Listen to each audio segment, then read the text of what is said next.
I'm under the ocean and I've died. Now I appear on the boat, or back at my home, or something like that, It would right? have to involve some form of what are you thinking, time travel or just I don't displacement? know. That's a good point. Actually, another thought is going to the levels idea is, do you go back to your most recent birthday?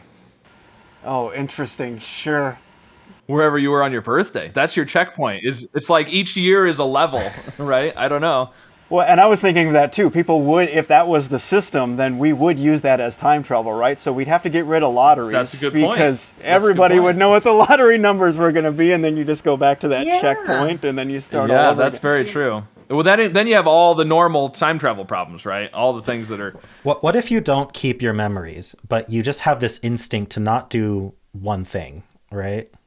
That, or it's like dreams, because we've all had those dreams that you can remember and you will never forget. And then the other ones, the more you try to remember it, it just keeps slipping away and you lose it. So maybe that would even, among us, we would have different, like we go back to that checkpoint. And this time it's so vivid, I will never forget it. And then the next time it's slipping away and I can't remember. And deja vu gets a new meaning, right? Because I'm like, have I met you? Is that why I'm trying to remember this? And what's going on Well, I here? don't know. The Groundhog Day is kind of cool. He would just wake up in the morning every day at 6 o'clock Yeah. and then have a fresh day. But he seemed to have the memories.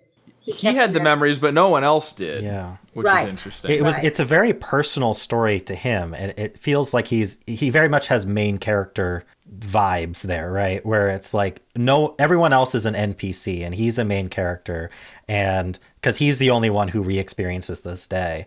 And so it's very philosophical of like you can't it almost is like the tragedy of the commons, where if too many people are doing this, it just becomes a mass chaos. Like how does that even work? It almost feels like it can only be one person doing it. We're getting all kinds of callbacks to the previous episodes that you guys don't even know about because they haven't been posted yet. But the first episode, we talked about the tragedy of the commons, actually. Oh. So there you go. The prisoner's dilemma and the tragedy of the commons came up. So, yeah. Those are very important problems to discuss, so I'm not surprised.